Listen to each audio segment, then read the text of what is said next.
Well, welcome back, everybody, to Circuit Ricardo Tormo for the final time this weekend. Coming up very shortly will be the last race of the weekend for the NASCAR Whelen Euro Series. It's the second time on track racing this weekend for the EuroNASCAR Pro Division. And we'll have to see as to whether we are going to see a double win for Loris Hazemans, because he won the race yesterday. It went green all of the way. In fact, every race this weekend has gone green all of the way through. They'll be heading out onto circuit very shortly at this wonderful facility just 20 kilometres outside of Valencia. A lovely natural bowl as well. We're welcoming spectators as well. 2,000 spectators are able to join us this weekend. There's the limits that we are allowed under the current COVID pandemic conditions. And they are entirely separate from the drivers. They are not allowed to, as we would usually have, interaction between drivers and fans, just not allowed this weekend. Now, this facility has seen plenty of success for Spanish motorcycle racers in the past. It's been the home of the Spanish MotoGP round for many a year with the likes of Dani Pedrosa. It was all set off, actually, the first ever win for a Spanish rider was Sete Gibernau here. Dani Pedrosa, Jorge Lorenzo, the likes of Nico Tirol, who's got a corner named after him. Marc Marquez have all won on two wheels here. We've had plenty of success also for Spanish NASCAR drivers as well, with the likes of Salvador Tinio Arroyo having pole positions and fastest laps in EuroNASCAR 2. In EuroNASCAR Pro, we've seen the likes of pole positions for Borja Garcia and wins as well for him. Ander Villarino has had the three times former champion, poles and fastest laps, and 6 wins. But amazingly, we've not got a single Spaniard in the entry list for this weekend. The cars are making their way out onto circuit now. Mark Werrell joining you for the final time this weekend. And as they head out onto circuit, if it's the first race you've joined us for the final time, we can just have a look at the circuit layout. We are running on the full circuit. There are a few different configurations you can run here at Circuit Ricardo Tormo, but we're on the full 4 kilometre, 2.488 miles, so just under 2.5 mile circuit, 14 corners. And whilst the infield section is quite technical, there's still some good overtaking opportunities at turn 2, turn 6 and turn 8. And of course, you've got that really long 2,100 foot start-finish line where the cars will really propel themselves up to a huge amount of speed. So that gives you an indication as to what the circuit is like. We've already seen some great racing over the course of this weekend. We had a fantastic race earlier on this morning where Martin Dubeck claimed a victory. That was his second win of the weekend. But before we have a look at what's going on in this race, let's look back at some of the highlights from the 2 races that we had yesterday.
So a win in the EuroNASCAR Pro race yesterday for Loris Hazemans. He actually posted the fastest lap of the race, so the number 7 car once more lines up on pole position for this one because the grid is formed from the fastest lap times in yesterday's race. Now that number 7 won in the hands of Loris Hazemans yesterday in EuroNASCAR Pro. It won in the hands of Martin Dubeck yesterday in EuroNASCAR 2. It also won in the hands of Martin Dubeck this morning in the hands of EuroNASCAR 2. Could that car for Hendricks Motorsport, the number 7 Ford Mustang, go to victory lane for the 4th time this weekend and take a complete clean sweep across all 2 divisions? Now, if that happens, we think that makes history. We need to look back at the history books, but I don't believe one single car across a whole race weekend has won all 4 races, the 2 in EuroNASCAR Pro and the 2 in EuroNASCAR 2. We need to do a bit more looking into that, but there could be history made here if Hazemans claims the win. But it's such a strong grid, there'll be plenty of competitors queuing up to try and make sure that does not happen, including, of course, the reigning champion and 3 times a champion, Alain Day, who will line up alongside Loris Hazemans on that front row of the grid. Let's just have a quick look at the way the points standings are following yesterday's race. And we will have a look at the points in a split second. What we're going to do is hand on downstairs, because I think Andre Weigold has caught up with the first of our drivers.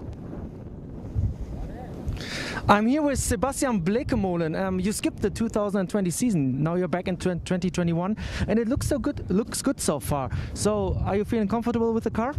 Yeah, of course. We missed last year because of the well-known virus, but yeah, we'll be back this year, and it felt from the beginning pretty good. So hopefully we can gain some places and end up at the podium. But yeah, it's difficult to overtake here. So let's see what will happen in the first few laps. The starting procedure changed a little bit. Is this something different for you now? No, basically when you see the green light, the race starts. So it's nearly the same. All right, heel success and dankjewel. Ja, dankjewel. There, very much to the point, Sebastian Blekemolen. Left front suspension issues for that car yesterday. That was why Sebastian didn't go overly well in yesterday's race, but got the car out, got a good lap time in, and that's what sees him on the grid here in a reasonable condition. I was going to talk about the point scoring after yesterday. Let's just have a look at the point standings following the race that took place yesterday. There are 40 points for a race win. So Loris Hazemans leads the championship on 40 points. Nicola Rocca is second on 35, and third is Gianmarco Ercoli on 34 points. If you look down at Luca Lasser in 8th place, you'll notice he's tied on points with Andre Norrie as they are in 8th place. Andre got the most points for gaining the most places. Time, though, for the national anthems on the build-up to the race.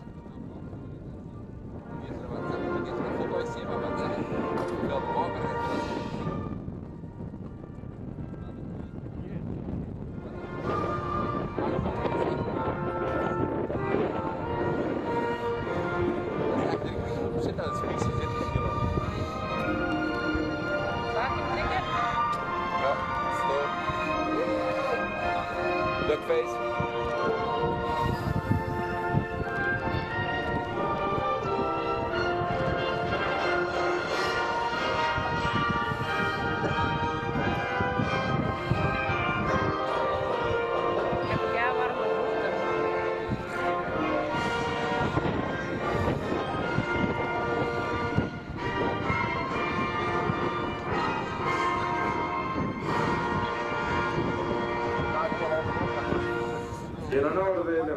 The national anthem of the United States of America will be followed by the national anthem of our host nation for this weekend, the NASCAR Grand Prix of Spain, the Spanish national anthem.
So the national anthem of the United States of America, plus our host nation, Spain, for this weekend. Of course, we travel our way around Europe throughout the course of the 2021 season with the NASCAR Grand Prix of the Czech Republic, the United Kingdom, Germany, Croatia, Belgium and Italy, all on the published calendar for this season. But as ever, as we saw in 2020, so many disruptions ultimately to the calendar. We already know that Vallelunga, that should originally have been round 3 and 4 of the championship, is now towards the back end of the year with the date still to be arranged and announced as yet. So hopefully that will be the only change to the calendar that we will see. It won't be that much longer also before we get those infamous words as well. The cars have now been vacated by all of the team members other than one mechanic who is sitting beside the car.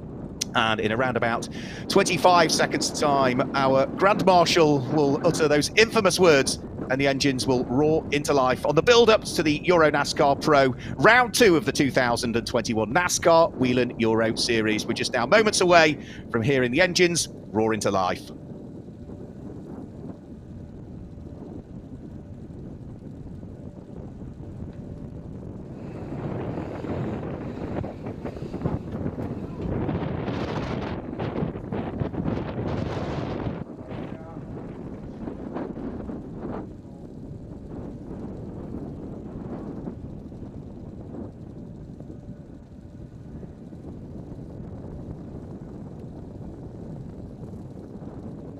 You can see just how strong the wind is blowing around this natural bowl. Strong southwesterly wind working its way through the circuit. Shouldn't affect the cars too much. Big heavy cars. They are 2,700 pounds, 1,220 kilograms, all 5.7 litre V8 engines, 400 brake horsepower, and the vast majority of them running the 4-speed manual gearbox, some of them potentially with the sequential selection option which exists for this year.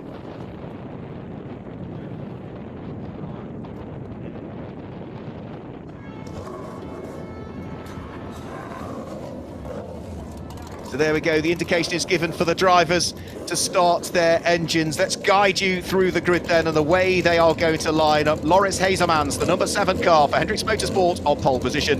That car there alongside him, the reigning champion, number 88, back with Cal Racing this year, Alan Day. Row 2 of the grid for Cal Racing is number 54, Gianmarco Ercoli, alongside his fellow countryman, but racing for DF1 Racing, number 22, Nicola Rocca.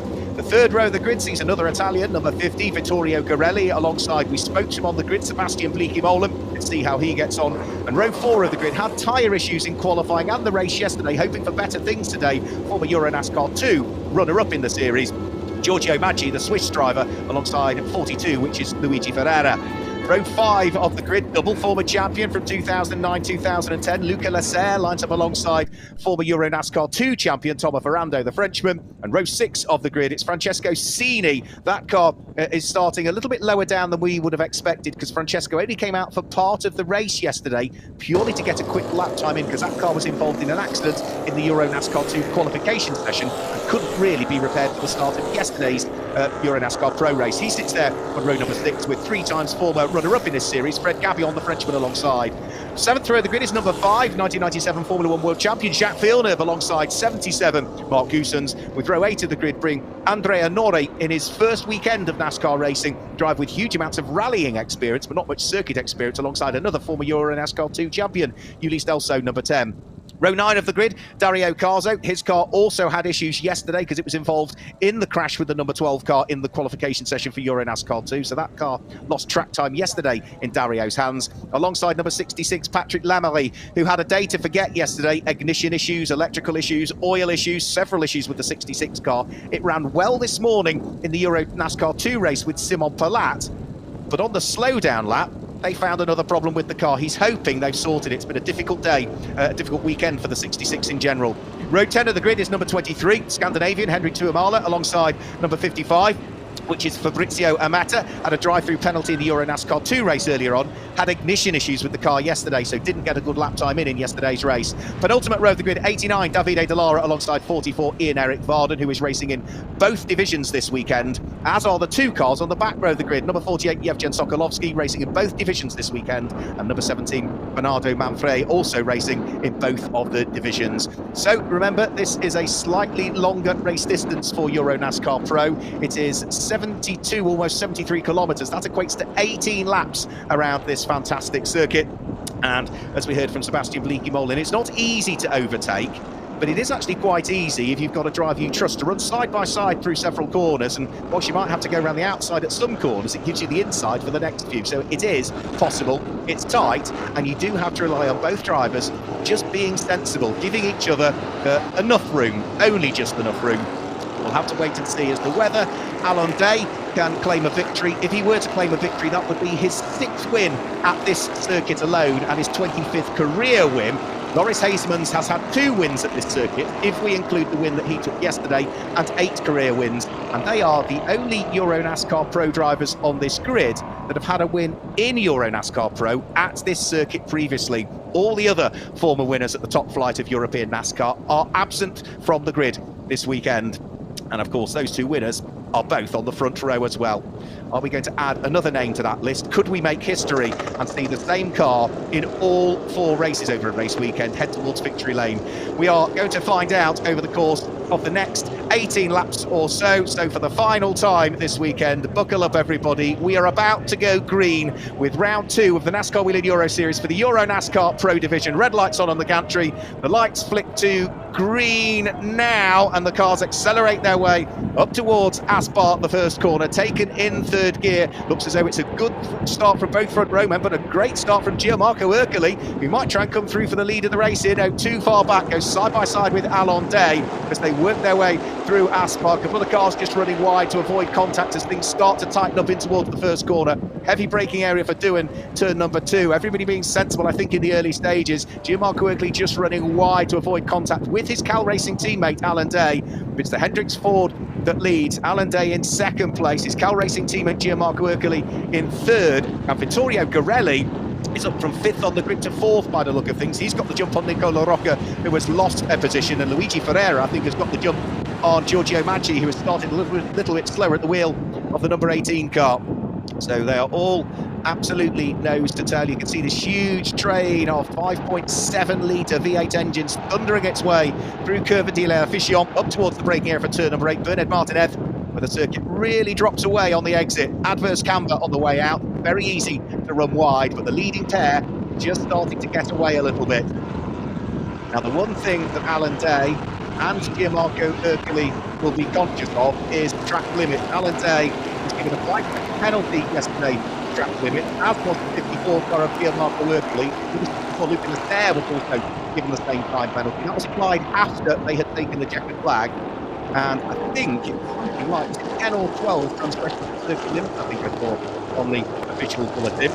Alon Day trying to get a good run here on Loris Hasemans. Them absolutely bumper to bumper. Remember, Hasemans is a former champion. He's got the most successful European NASCAR driver behind him, Alon Day. Tied on 3 championship wins with Ander Villarino, but has got 24 career wins at the moment compared to Villarino's 22. But Hasemans is looking for win number 9 of his career. He needs to be careful he doesn't run wide, because that can open up the door for Alon Day heading in towards Doohan. The 2 of them overlapping again as they head in towards the corner. Can Alon Day cut back on the exit? That's what he's going to want to try and do. No, I think Hasemans is just about heading up towards turn number 3, going to close the door there. They head up towards Nico Tirol through turn number 4, still side by side. Oh, a little bit of contact, Alon Day into the gravel trap. Is he going to be able to recover? Has he damaged the nose of the car? And well, Loris Hasemans was always going to sort of try and squeeze Alon Day there. Couldn't tell from that camera angle whether there was contact or not, but Alon Day off through the gravel, trying to rejoin, no doubt. That means that Ercoli is now up into 2nd position, and I think it's going to be Vittorio Garelli, is it not now, that's going to be up into 3rd place. So through the next corner, down in towards that complex of corners, turn 9, turn 10 and turn 11. Garelli's going to be up into 3rd. I think Nicola Rocca goes into 4th. I think Nicola will be up into 5th. Who's leading in the junior trophy in the Challenger. Look, Loris Hasemans, really difficult to tell from that angle. Yeah, there might have been the slightest, yes, there was. I think the slightest, we the pair off as they went side by side, but being on the outside, always going to be difficult, isn't it? And Loris Hazeman's just sort of used all of the circuit that was available to him, and unfortunately with Alan Day being to his left, Alan had little choice to try and avoid the contact and have to take to the gravel. Has he come through at the end of that lap? We'll have to wait and see. So there goes Loris Hazemans. He leads the race.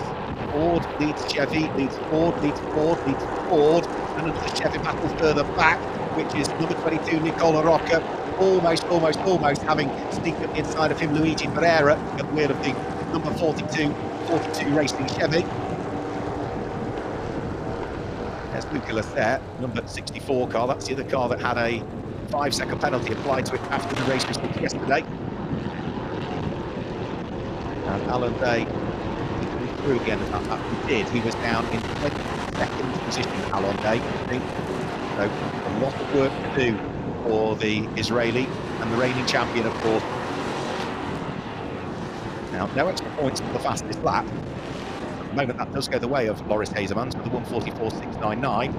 The extra points go the way of the driver that gains the most places from their starting position, as was published on the grid, to their finishing position. And that yesterday went the way of Andrea Nori, who finished in 12th position, I think, Andrea Nori yesterday, having started down in 18th place, so gained 6 places more than anybody, picked the extra 4 championship points. So Hazeman's leading by just over a second from Gianmarco Ercoli. Vittorio Garelli having a good run. Remember, the number 50 car in the hands of the Italian. He is the reigning EuroNASCAR 2 champion, is Vittorio Garelli. Former Auto GP champion as well. The old A1 GP cars when that championship existed. Sitting there in the 3rd place, but coming under pressure, I've got to say, from Sebastian Bleekemolen, who's having a really good run. Finished 4th in the European Clio Championship last year, did Bleekemolen. There's Nicola Rocca, still fighting away with Luigi Ferreira. Number 12 is Francesco Cini for Solaris Motorsport. Nice to see that car's going well. Francesco didn't really get much of a race yesterday. The damage that was inflicted on the car in EuroNASCAR 2 qualifying session, it wasn't repairable from the start of the race yesterday, so he appeared midway through, purely to check that the car was okay and post some sort of lap time to give him that position for today's grid start. So leading 5 together. Sideways slide there, a little bit of power oversteer from Gianmarco Ercoli. He just had to catch the tail end of the car, accelerating from 2nd gear up to 3rd down that short straight. Garelli under pressure from the white and light blue Team Bleekemolen car. If Sebastian Bleekemolen tries something and it doesn't work, the car behind is Luca Lasset, who is more than capable of trying to work his way through. Luca, who was a double champion back in the early days of what at the time was called the the Race Car Euro Series, it was called. It then became the Euro Race Car NASCAR Touring Series. It was on the fun, wasn't it, that one? And of course, in 2013, it's been known as the NASCAR Whelen Euro Series. Great to see that Whelen Engineering are still our title sponsors again. So thundering their way towards Adrian Campos, back down into 2nd gear. The car in towards the corner, try and use all of the curb on the exit, not run too wide, and get on the throttle as early as you can. You have to almost compromise the entry, but nail the exit of the corner, because if you slow off the corner, you're slow and carry all of that loss of momentum through the next 650 metres down the straight. Francesco Cini under pressure, weaving around behind him is Jack Villeneuve, looking one way, looking the other. Needs to be careful though. He's got Tomo Ferrando and then Giorgio Maggi sitting behind him. Villeneuve runs wide there. Through goes Tomo Ferrando. Giorgio Maggi's trying to make it stick as well. In fact, Maggi might just get up the inside of Tomo Ferrando here. So Giorgio Maggi, Tomo Ferrando side by side, both having picked off Jacques Villeneuve. Towards the braking area for Nico Tirol. Giorgio Maggi now has Jacques Villeneuve come back up the inside. They run side by side out to 4, up towards 5 again. Giorgio Maggi's trying to run alongside the former Indy 500 winner, which of course has taken place this weekend, and couldn't quite make it stick there. So Jacques Villeneuve having to defend from Giorgio Maggi. The 2 of them together. Maggi had his first year of EuroNASCAR Pro racing last year, and difficult season really for the Swiss driver, finished 11th in EuroNASCAR Pro standings in the end, having finished runner-up in the EuroNASCAR 2 Championship. The fastest Forest the year before. Pushing hard is the 23-year-old Swiss driver. There is under investigation number 88 Valencia and Loris Hazelman's. That racing incident is being looked at by race control. We know no further information than that as the moment.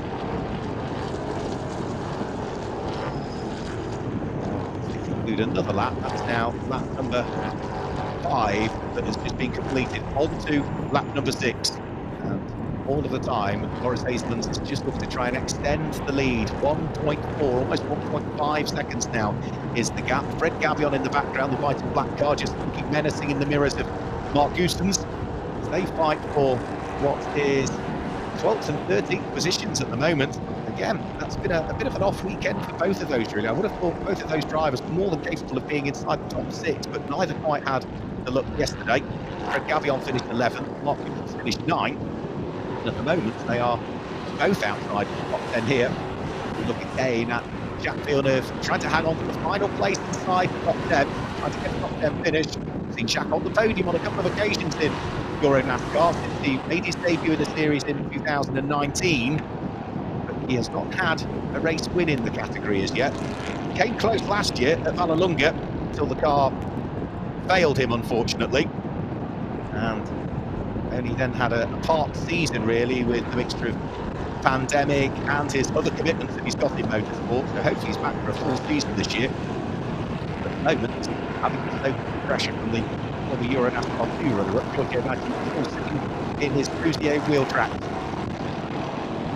Accelerating their way up with Champiero, which is turn number 12. So far, green all of the way. Nicola Rocca still watching his mirrors as he looks to try and hang on to 6th place for DF1 Racing. Lawrence Motorsport car of Francesco Cini not too far behind. And then after that, you've got the number 42 car, which is matched as a shadow for this weekend, in 42 Racing Machines. And that is Luigi Ferreira fighting away with Tomo Ferrando. In fact, Luigi Ferreira, having to defend from Tomo Ferrando as they head in towards the braking area for Aspar. So through the left-hander goes the EuroNASCAR 2 champion from 2017, looking to try and put the former champion from the likes of the Porsche Carrera Cup Italy, a former Italian Formula 3 champion as well, with Luigi Ferreira under pressure. And Maggi, as he finally unlocked the door, looks as though he might have done here. No, Villeneuve's got the inside line as they head up to Nico Tirol. So still, the French-Canadian hangs on to the place at this stage. Jack Villeneuve always drives with his elbows out, and certainly is going to want to see if he can hang on to that final place inside the top 10, and as the race wears on, maybe go a little bit better, because maybe he might be aware that it was tyre issues that Giorgio Maggi had yesterday. He, I think, tried too hard on the brand new tyres in qualifying, which then meant that he had to try even harder on them in the race. And I think he admitted yesterday that, it just didn't quite work for him yesterday. So maybe those tyres might pull away from him a bit more in today's race. Third and fourth all together, aren't they? So that is Claudio Dorelli, followed by the light blue car with its pink, with its yellow and pink bumpers in the hands of Rasmus Imola. Just off this rear bumper is Luca Lasser, at the wheel of the number 64 Speedhouse entered car, 42-year-old Frenchman. Now they're all close, not quite close enough, are they?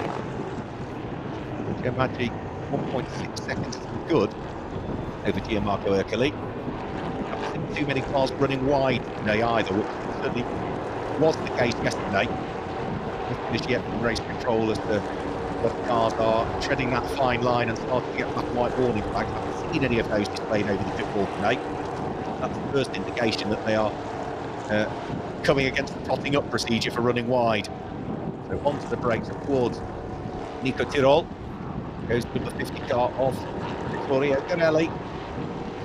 Vittorio finished yesterday in the race, so 31 points he scooped up yesterday.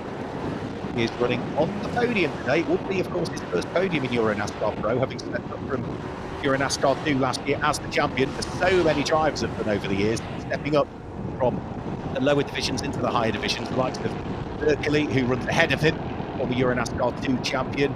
We've, of course, got in there the likes of Tormo, a former EuroNASCAR 2 champion as well. Giorgio Maggi, a former EuroNASCAR 2 runner-up. So many drivers doing what's happened over the course of the last few years. Run at the top and the one championship, step up and try and prove yourself in the next one. Luis Del So, of course, who's running down in 16th position, another former EuroNASCAR 2 champion. Battle is certainly raging for the last podium place, just allowing Mark Berkeley to disappear up the road slightly. The Hazeman's lead, Berkeley second, Girelli, Picamoli and Lasser, you can throw a blanket over them for third, fourth and fifth. Nicola Rocca is there in sixth place, trying to fend off Francisco Stini, who is not that far away. Luigi Ferreira, Tomo Ferrando and Jack Villeneuve wrap up the top 10. And for the subcategories, the leading junior driver we have is Gianmarco Ercoli running in second place, and the leading challenger driver for those aged over 40 is Sebastian Bliki-Molen at this stage. Sebastian is, 42 years of age now, the Dutchman, wheel of the number 69 Ford. Closes up onto tail end of Girelli's car again. 27-year-old Italian still hanging on to the place. Did a good chunk of his early career racing in single-seaters, did Vittorio Girelli, with the likes of Formula Renault and Formula 3, the GP3, got the GP2 as well, did Vittorio Girelli, before he moved over to the Auto GP series and won that, and then switch across to saloon car racing, whereas for the likes of Sebastian Bliki-Molen, that's trying to hunt him down, it's always been pin tops for him in reality. Mixture of GT cars, yes, but lots of racing in Renault Clios in general. He's a multiple Clio Cup champion in Benelux countries and in Europe as well. At the moment, he just cannot find his way onto the podium slots. And despite the fact he's pushing hard, they don't seem to be holding each other up enough, so it allows Luca Lasser, the 64 Speedhouse car, to get right onto turns with them. Luca is just an extra couple of car lengths back off Bliki-Molen's bumper. They're on the half-distance lap now, so 8 laps completed. They're on lap number 9 of the scheduled 18. Every single race has gone green all of the way. We have had no requirement for a safety car or full course caution at any point over the course of this weekend that I can recall. As they now conclude another lap, the lead advantage is just getting whittled down, isn't it? It was 1.9, became 1.6, it's now down to 1.3, so Gianmarco Ercoli is looking to try and close in here. He has claimed a couple of wins in the past in EuroNASCAR Pro. He's had 2 wins in his EuroNASCAR Pro career, has Gianmarco Ercoli. 4 wins when he was racing in EuroNASCAR 2, in the year when he became the champion. We'd dearly like to add to that tally, but for the moment, the number 7 car of Loris Hazeman's, and the number 7 car in general, all weekend, has had everything very much its own way. Hasn't led every single lap, because I think it was 2 lights to flag victories for Martin Dubeck in that number 7 car in EuroNASCAR 2. Wasn't quite a lights to flag victory yesterday for Loris Hazeman's, because Alan Day led the race briefly.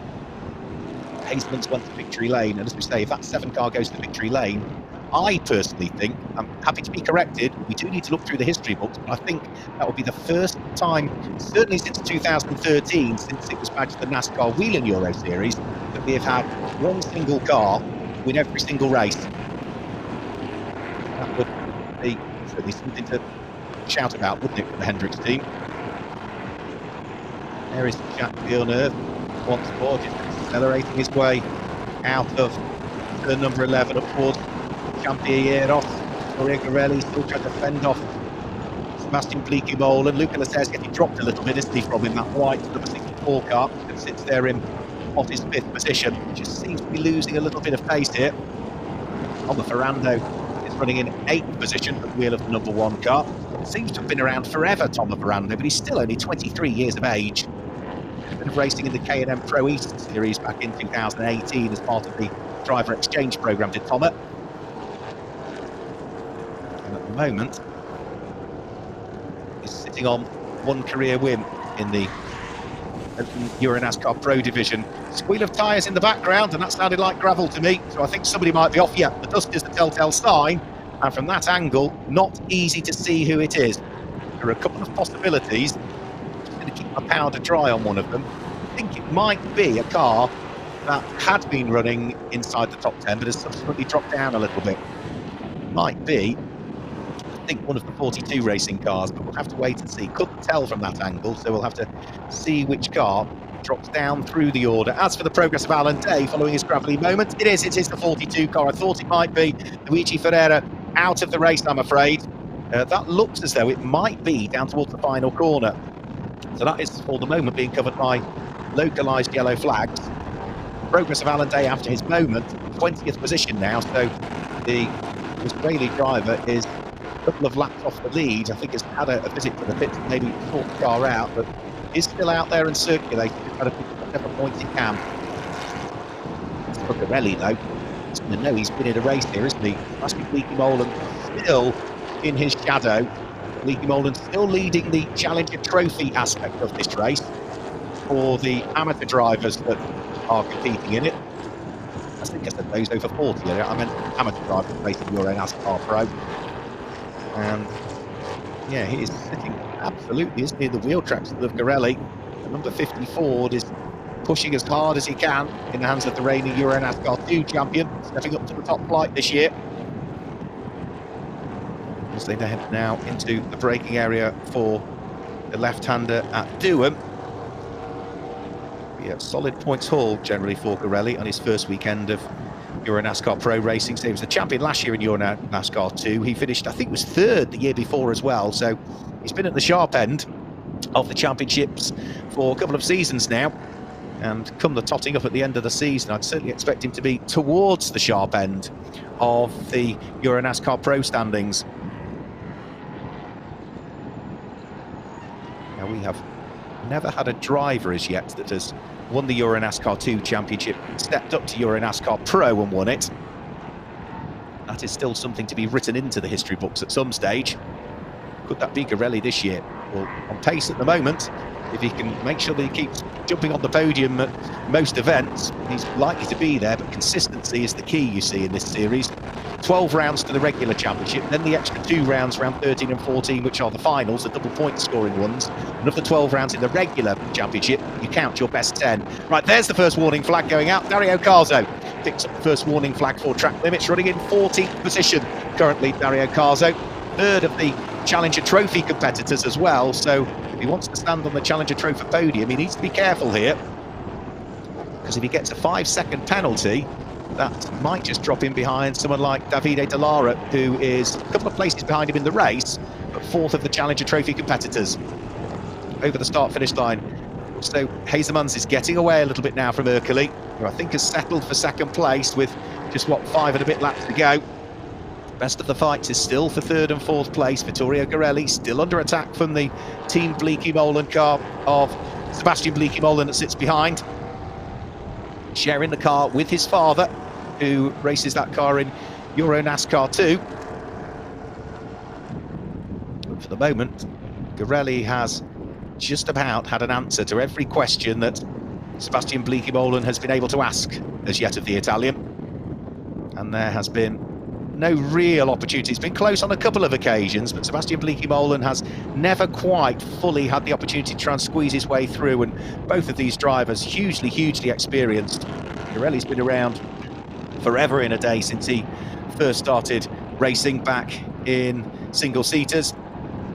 Sebastian Bleaky Molan, having followed in his father's footsteps, has done a huge chunk, as we said, of saloon car racing and GT racing as well. And got to Formula 1, didn't he? With the likes of ATS and Ram back in the 77 and 78 Formula 1 World Championship season. For Sebastian Bleaky Molan, he's found his real success with the likes of Renault Clio racing. In fact, he was fourth in that championship last year.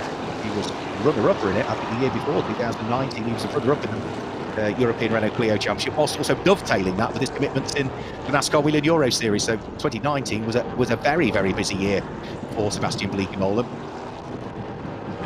He's tried everything. The one thing he hasn't thrown at it yet is the kitchen sink, really. But it does make you wonder, with all of that experience, is Sebastian Bleaky Molan thinking, look, okay, I'm leading the Challenger Trophy at this stage. I'm going to be on the top step of the podium for the Challenger Trophy. I'm sitting there in fourth position, which will give me 33 points. And is it really worth risking the car to just gain 34 points, the one extra championship point. Is it really worth the risk? Sit behind, just see if you can pressurise Garelli into a mistake, and that might only be missing an apex, running wide, coming out of a corner and onto the gravel, or maybe running wide too many occasions and picking up a time penalty. So maybe, yeah, sit behind, push, pressurise. Don't really, unless there's an obvious opportunity, try and stick your nose up the inside. And I think that's probably the page of the book that Sebastian Bleekemolen is on at the moment. Whereas Hazeman's still with the fastest lap, you'll see. Lap times will be dropping off now. 1 minute 44.068 is the fastest lap time that we've had. And Hazeman's has opened up that gap again. It came down to 1.3, didn't it? It's now back up to 1.9 once more. Side by side in the background. That looked as though Giorgio Maggi had finally unlocked the door on Jack Villeneuve. He has, by the look of it. Maggi finally goes through. All of his patience has paid off there. And he has finally been able to take the place away from Jacques Villeneuve. So that's Villeneuve now down into 10th. Maggi moves up into 9th place. And the reason that they've moved up a slot from when we first mentioned that Villeneuve was in 10th position, and that's because, of course, we lost Luigi Ferreira, who was running ahead of them into the gravel trap and out in the race. So, race leader is now onto his 14th lap of the race. Through he goes, up towards the braking area for Aspar. Now, it's only the start-finish straight where the cars get into 4th gear around here. Turn 1 is 3rd gear. You're down into 2nd for turn number 2. Right, out come the warning flags. That is Luca Lasserre. Black and white warning flag for going too many times beyond the circuit limits. Now, Luca Lasserre was one of those 3 drivers that picked up a 5-second time penalty post-race yesterday. So he was dumped down through the order to 8th position in the end by the time he'd added that 5-second penalty to where he took the checkered flag. So needs to be careful, does Luca. Now I think Vittorio Garelli and Sebastian Bleekemolen are pushing each other along and closing the gap on Vittorio Garelli. So Garelli was, what, 2.7 seconds off the lead.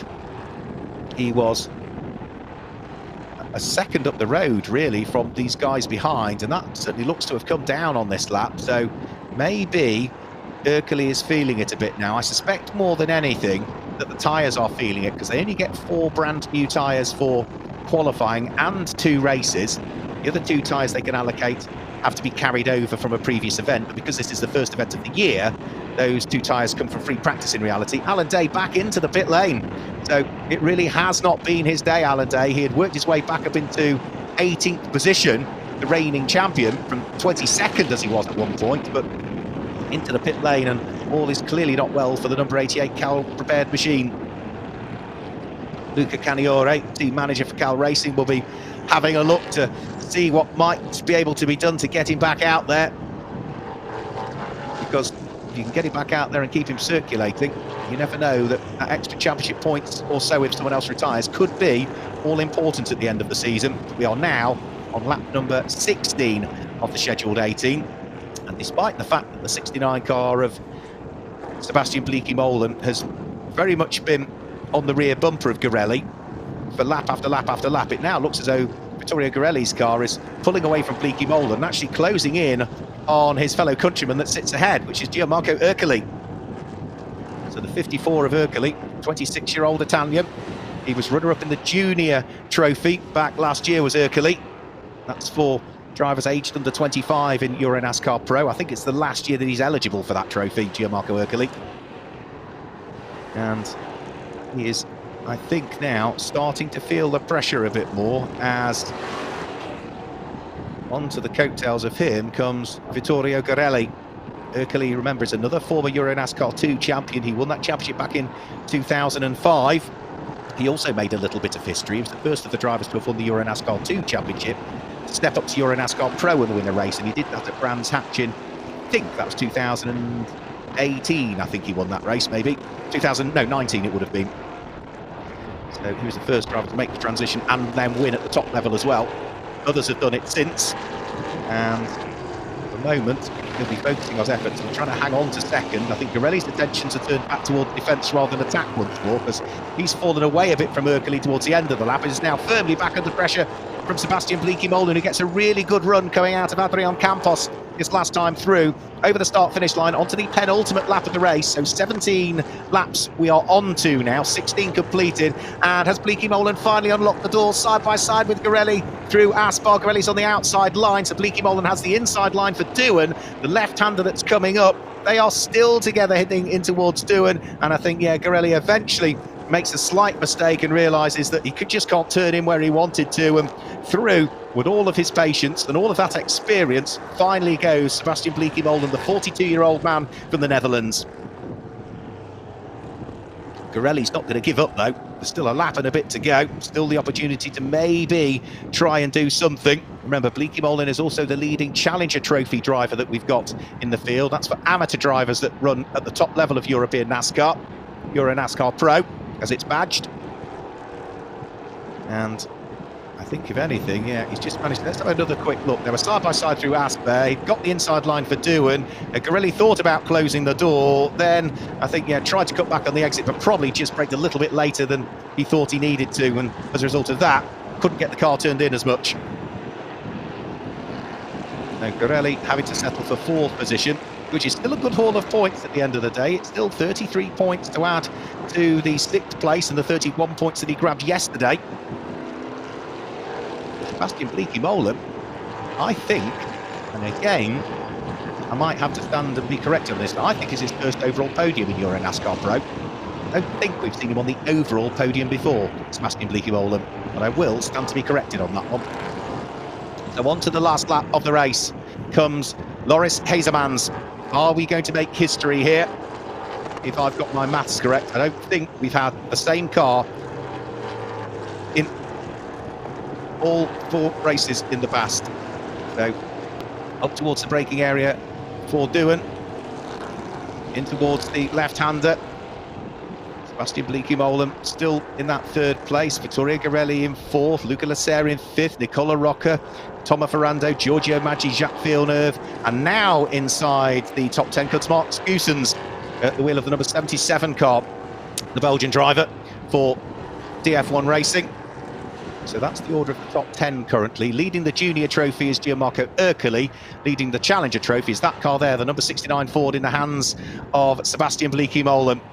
But they are about to head up towards the final few corners, because up towards Bernard Martinez, which is turn number 8, they are now halfway around the final lap of this final race of the weekend. The final place inside the top 10, though, not sorted. Mark Goosens fighting away with Fred Gabion, 2 of the most experienced drivers that we've got in the field. Fred Gabion 3 times a runner-up in this series, fighting away with the Goose. And are we going to see a change for order? I do like the livery that the number 77 is in for this year, Mark Goosens' car. Sort of purple with pink and bits of yellow flashes to it. Looks fantastic little livery. Fred Gabion in his traditional black and white livery. But the race leader, which is Loris Hazemans, is surely heading up towards the final corner and about to grab the checkered flag from Gianmarco Ercoli in 2nd place. It looks as though it is going to be Sebastian Bleekie-Molen who will finish in 3rd position, up towards the checkered flag. It's a double win in EuroNASCAR Pro for Loris Hazemans. The number 7 goes towards victory lane once more. Gianmarco Ercoli finishes in 2nd place, but picks up the junior trophy category as well. Sebastian Bleekie-Molen, what a great drive from him. I'm sure that's his first overall podium in the EuroNASCAR Pro division since joining the series in 2019, so well done for him. He was hoping for a good race, he was hoping for a podium when he spoke to Andre Weigold down there on the grid, and he certainly delivered on his promise and the focus that he wanted. Garelli finishes in 4th place, Luca Lasera in 5th, and Nicola Rocca in 6th position. But what a weekend of racing to open up our account in the NASCAR Whelen Euro Series. The drivers will head down in towards the pit lane area. We are hoping to grab a word not just with our race winner, but also with the top 3 in this race, and then we will be hanging around again to bring you the podiums as well, for which we will have 3 separate podium presentations for the top 3 overall in this race, the top 3 in the junior category, and the top 3 in the Challenger category. All of that still to come before we close our stream down and then look forward to the next couple of rounds, which at the moment are scheduled to be taking place in Czechia, or the Czech Republic, the NASCAR Grand Prix there at Autodrome Most on the 19th and 20th of June, the OMV Max Motion NASCAR show, as the whole event is badged. There's Tormo Ferrando, finished just outside of the top 6 in the end, did Tormo, but he was the second of the junior drivers home for those aged 25 and under at the beginning of the season. Giorgio Maggi, I think, will complete that podium, who finished behind him in 8th position. And as for the Challenger Trophy, I mentioned Sebastian Bleekemolen finished 3rd overall and won that. Was 2nd in the Challenger Trophy. You have to look down to 12th position and Fabrizio Amata, who was 2nd of the Challenger drivers home. And despite the black and white warning flag, I think the Italian Dario Carzo in 14th place will have completed that Challenger podium, if I've got my information correct, looking at the way that they all finished. So final sort of waves to our marshals here, who have done sterling jobs over the course of the weekend. There haven't been too many incidents for them to sort out. Every single race has gone green all of the way. We have had no full course cautions, which is a great way to start the 2021 NASCAR Whelen Euro Series. Thanks to Whelen Engineering as our title sponsors, Hoosier Tyres, who are our controlled tyres for this year, TJ, who we don't mention too much, but we really should, because they provide some fantastic titanium jewellery. The winners and the champions rings, and also the championship trophy is produced by them. We thank them for their support. Kennel, Performance Oil, McDonald's, and our new partners this year, iRacing. We had a great couple of seasons of esports racing in the EuroNASCAR esports series, which was on the iRacing platform, and they have come on board as supporters for this season as well. So we thank them also for their support for this year, and fingers crossed some continued support as well. There is the number 7 going towards victory lane. You can see the Dutch NASCAR fans sticker on the rear pillar of it. That will have pleased some of the fans watching in the Netherlands, absolutely, because it's been a solid weekend for the number 7 car, solid weekend for the team. 2 out of 2 for Loris Hazemans as well, which gets his 2021 season off to the very, very best possible start. So we can hopefully just bring you through the results whilst we await the driver interviews to be taking place. There is Andre Weigold on hand, ready to give the thumbs up as to when Loris Hazemans can dive out of the car. And then once he is out of the car, down comes the window net. Loris will dive out in a second and will then, I'm sure, stand on the top of the car and give his traditional nod, as he tends to give. He sort of crosses his hands or holds his hands aloft, and there's usually a sort of a 2 or 3 little nods from Loris Hazemans is the way that he does it. Whereas for Alon Day, when we've seen him on the roof of his race-winning car many times, you don't know what's coming from Alon Day. It could be anything, from a big celebration to playing a guitar to lots of different things. So we'll have to wait and see. Confirmation of the results. Loris Hazemans claims the win from Gianmarco Ercoli in 2nd place, and Sebastian Bleekemolen in 3rd picks up the Challenger Trophy. 4th was Vittorio Garelli, 5th was Luca Lasser, and 6th was Nicola Recca. Completing the top 10 in 7th was Tormo Ferrando from Giorgio Maggi. Jacques Villeneuve and Mark Goossens was in 10th place, with Fred Gabion in 11th. Fabrizio Amata finishes in 12th, ahead of Ulysse Delso, Dario Carzo, and Yevgen Sokolovsky, who was in 15th place. Then it was Davide De Lara ahead of Francesco Cini, Bernardo Manfredi, Alon Day, and Luigi Ferreira, all having problems, as did Ian-Eric Varderen, Andrea Nori, and Henry Tuamala. So there we go. Loris Hazemans out of the Orion-supported Hendricks prepared number 7 car, and is about to take off the crash helmet, and off come the gloves to start with, then the crash helmet, the balaclava, the frontal head restraint or hands device will be taken off as well, and then we can grab a quick word with twice a race winner now. And of course that now means that Loris Hazemans is on 9 career race wins in the EuroNASCAR Pro Division. He was 5th in the all-time winners list coming into this weekend. He will leave, despite adding 2 more victories to it, he'll still leave 5th in the all-times winners list, but he's only 1 race win away now from matching Anthony Kumpen, who is on 10, and he's only 3 race wins away now from matching Fred Gabion. So it's all getting rather close. There is the forlorn sight of Francesco Cini's car, which must have had problems towards the tail end of the race. Didn't see exactly what happened to Francesco Cini. He was running on the circuit with a lap to go. Must have been the final lap that he'd come off in Sector 2. So such a shame there for Francesco, who didn't get much of a racing yesterday. Had a good run in that race, but sadly something happened on the final lap. There's a big smile. There's Sebastian Bleekemolen congratulating Loris Hazemans. The two of them will be really pleased indeed with the success that they have had in that particular race. Two drivers from the Netherlands on the podium will be seen above what is victory lane very, very shortly. But we'll grab a quick word with our race winner, Loris Hazemans, who is down there in victory lane, and I think any second now is ready to chat to Andre Weigold.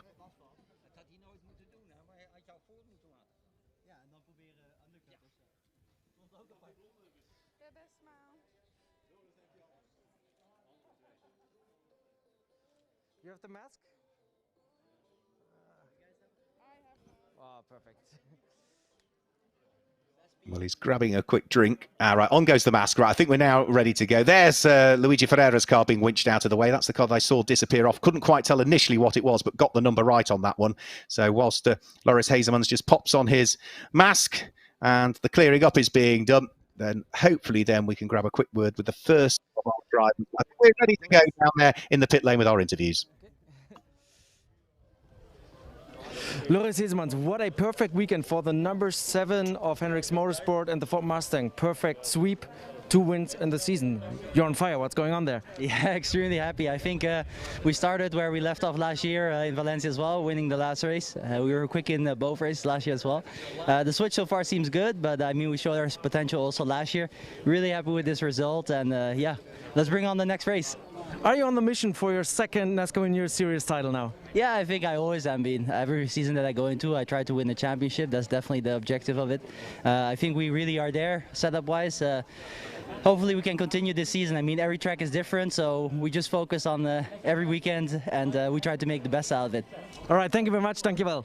Thank you very much. Yeah, good to hear from Loris Hazemans, chatting to Andre down there in victory lane. I'm hoping that we might also be able to grab a quick word with Gianmarco Ercoli. I can see Sebastian Bleekie-Molen there chatting to his father, Michael, who's in the white shirt to his right. And hopefully once we have got the thumbs up, we'll hand back downstairs for some further interviews for what has been a cracking weekend. All right, there's Gianmarco Ercoli, I think just behind Loris Hazemans. So we should, I think, be good to go for another interview very shortly. Ferreira's car with damage. Right, so was that because he hit the barriers, or is that what caused him to hit the barriers? Was that cause or effect? Don't know, but there's front suspension damage on that particular car as it's winched away. But plenty of time for the crews to fix it, because it's another month before we hit the tracks again, or is scheduled to, at Autodrome Most in the Czech Republic, or Czechit, depending on what you wish to call it nowadays, for our second ever visit there, because we did not manage to squeeze in a Czech Grand Prix last year. So all of the cars will go through their technical checks, and with the packing up being done, the cars will head to their respective destinations back in Europe, because we've got so many different teams that are spread around Europe. Not all sort of based in one particular nation. And Spain and Italy and Germany, they'll all head back to their respective homes. But we can head back down into the pit lane where Andre's caught up with some of the drivers. Ciao Gianmarco, second place in the second race of the 2021 NASCAR Winner Series season. Are you happy with that result? Yeah, I'm very happy for the 2 races of the weekend, because do a 2 very good race for the public and for the team. It's important to start with the just idea, and it's important to take all the technical information of the track for the rest of the season, because the NASCAR is always limit to limit between the drivers. So what can we expect from you in this year? Are you fighting for the title? Yeah, it's possible battle for the title, but I repeat, the NASCAR championship is very difficult. Between the driver is only 1 point, and it's very hard. It's only the start race. I think is good, and now I attend the other race. All right, grazie mille. Thank you so much. Thank you so much. Great to hear from Gianmarco Ercoli, Jimmy Jet as he's also known. And I think, I haven't done the maths yet, but I think Gianmarco Ercoli will be second in the championship, because he had a second in that race and a third yesterday. Second when he crossed the line, but he was given that 5-second penalty. So I still think he will leave Circuit Ricardo Tormo Valencia lying second in the championship to Loris Hazemans, but we'll need to do the full mathematics and issue the official points. That will be done later on. Hopefully there might be another interview to come up, maybe Sebastian Bleekemolen. If not, then we'll be hanging around because we will be getting ready to enjoy the podium presentations, for which, again, with so many things at the moment, if you haven't tuned in earlier over the course of this weekend, they are being done a little bit differently. There will be no VIPs or dignitaries or any of our key partner guests that will be presenting the trophies as usually happens. But let's have a quick look at the replay of the race. When the lights went out, it was almost 3 wide heading up towards Asper, but it was Loris Hazeman's come on the lead, while Alan Day and Gianmarco Ercoli went side by side, second and the third position.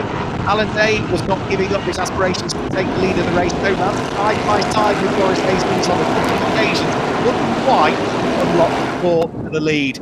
And next lap, though, they went back around the same part of the circuit. Looked as though there might have been a little bit of contact between Hazemans and Alan Day. Alan Day ended up in the gravel and, well, in the end, never quite recovered. Finished 19th in the race.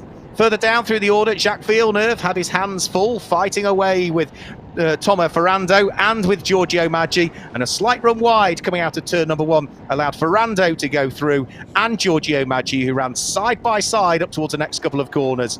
Maggi eventually tried to unlock the door on Jacques Villeneuve. They ran side by side again through turns number 9 and turn number 10, but eventually the Swiss driver was able to take his opportunity, go through and get himself ahead of the number 5 car of Jacques Villeneuve. He would eventually finish, Giorgio Maggi, in 8th position. Sebastian Bleekemolen was having a great fight for the final podium spot with Vittorio Garelli and could finally go through to grab the race podium ahead of Loris Hazemans, who claimed the win, Gianmarco Ercoli, who was there in 2nd place, and Sebastian Bleekemolen, who was there in 3rd position. A fantastic end to what has been a great opening weekend of the NASCAR Whelen Euro Series here at Circuit Ricardo Tormo in Valencia. Congratulations to the Hendricks team. They have had a solid weekend. The rest of the cars just being winched away at this stage. And then once we have had all of the cars removed from their respective positions where they've strewn themselves around the circuit, including Francesco Cini and the battered car of Luigi Ferreira, we will then look forward to our podium presentations and what has been, weather-wise, a perfect weekend, really. Yes, a little bit of a breeze, but look at the beautiful blue skies that we've got in this part of Spain. So we're not that far away from Valencia, really. You land at the airport, 20-minute ride, and you're at the circuit right at the side of one of the motorways as well. So it's a very, very accessible circuit. And as you can see from this camera position here, you can see almost all parts of the circuit, no matter where you are. Seats 120,000 people when it is at its full capacity. Only 2,000 spectators allowed in for today, which is such a shame. But at least we're allowed spectators, and we are hugely thankful for that. And hopefully, as the rest of Europe continues to unlock at different rates as well, because things are happening in different countries around Europe at different times. But hopefully, as the situation starts to improve, we can get back to ever increasing amounts of normality and start to do what we enjoy doing best at EuroNASCAR, and that is engaging with all of the fans, the drivers getting close to the fans and enjoying their support and being hugely accessible to them, and making it a real family weekend of entertainment. So it looks as though the podium is almost ready to go. The last little bit of clearing up has been done. The NASCAR Whelen Euro Series pom-pom girls, or cheerleaders as they've been in the past, are on the podium and ready to go. The trophies are there and ready to go, as is the champagne as well. We just need some drivers now. It will be the top 3 overall that will be introduced onto the podium to start with. Then we will have our separate podiums for both the junior and for the challenger categories. And that will mean that we will have, what's it going to be, 3, 4, 5, 6, I think 7 different drivers of the 9 possibilities on the podium. So the likes of Ercoli and Sebastian Bleekemolen finished in the top 3, but also claimed honours in their respective categories, the junior category and the challenger category. So they'll be on the podium on 2 separate occasions. So not that far away from getting that done. And then we can start to think about the rest of the season, with Hazemans being the championship leader, Gianmarco Ercoli, if I've done the maths, second. I'll have to work out who's third. I think I did hear it in my ear a while ago, but that was as the highlights were going out. So couldn't quite pick up on the way the maths calculations had been worked that were relayed to me. So a short while hopefully we'll get the podium sorted. Though it's not the work of a moment is a difficult thing. Try to scoop all of the drivers up and present them with their fine looking trophies and their magnums of EuroNASCAR champagne on the podium here at Circuit Ricardo Tormo, which has certainly over the years seen some great names in EuroNASCAR racing head towards the podium, with the likes of Lasse Sorensen, Alan Day, and Loris Hazemans. Ander Villarino, a local star, won both races in 2019, his home NASCAR Grand Prix. He wasn't the only Spanish driver, though, that won both races at his home NASCAR Grand Prix, because Borja Garcia did it back in 2017. We've seen Anthony Kumpen on the podium before. Eddie Cheever as well. Eddie Cheever Jr., Eddie Cheever III on the podium as well. Swiss driver, likes of Jan Zimmer, also on the podium. And another Spaniard I failed to mention earlier on. Someone cooling off, right, okay. Yeah, not a bad way to cool off after a long day out there marshalling. Javier Villa is another Spaniard I hadn't mentioned. Right, there's the podium. So it's time, I think, to remain silent for the national anthem of the winning driver.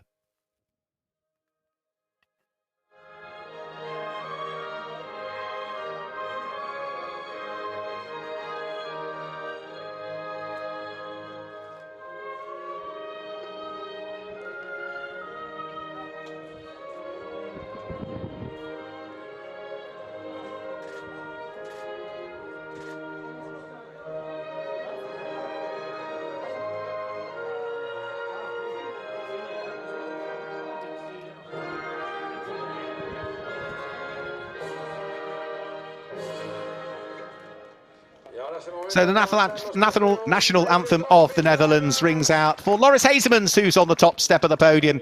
To his left, as we look at it on the television screen, Gianmarco Ercoli, who finished in second place. And to the right of your screens is Sebastian Bleekemolen. The top three for round two of the 2021 NASCAR Whelen Euro Series, EuroNASCAR Pro Division, as it's badged nowadays. So photographs just being taken.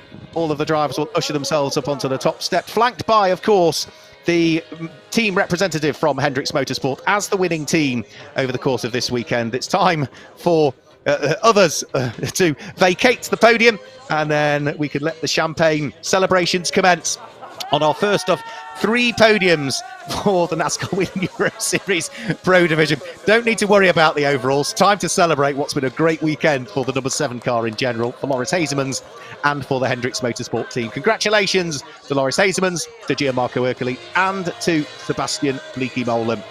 That is our first podium done and dusted with. We will then have the champions banner, and the TJ ring will be presented. TJ, as I say, one of our key partners have been for the last couple of years, and it will be the championship leading banner going the way of what is Loris Hazemans.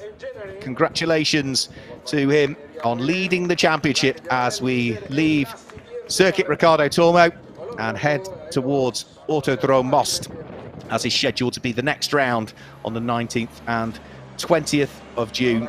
So Loris Hazemans will be as pleased as punch with that. Done the double here this weekend. That now means it's 3 wins at this circuit alone, and 9 now career wins in his championship. So the fastest driver award, the fastest lap of the weekend, the TJ award going away of Loris Hazemans.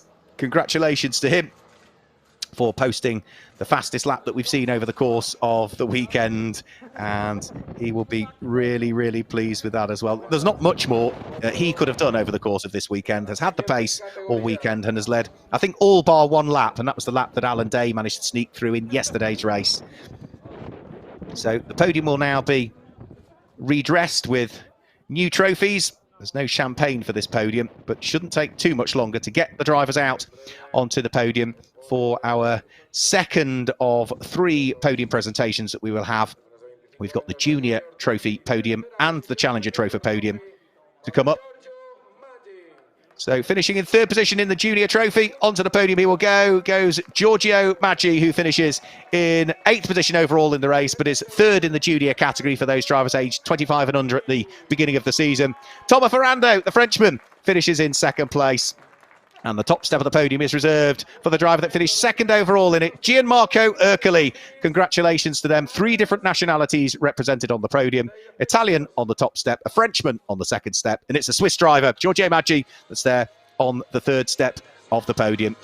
Well done to our top 3 drivers in the Junior Trophy.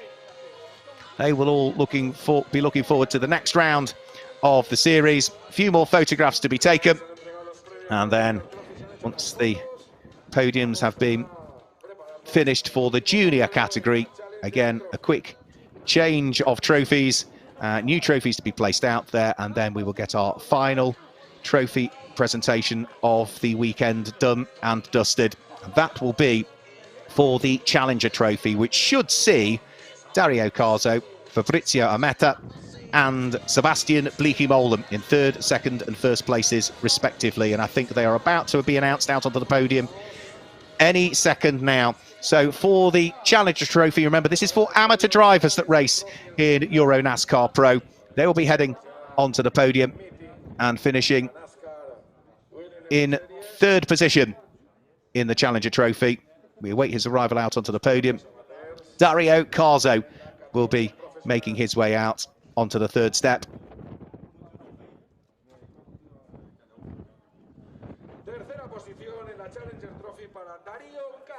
So here we go, ready to go. Dario Carzo heads out onto the podium to scoop up third place in the Challenger Trophy. Great to see Dario back on the podium.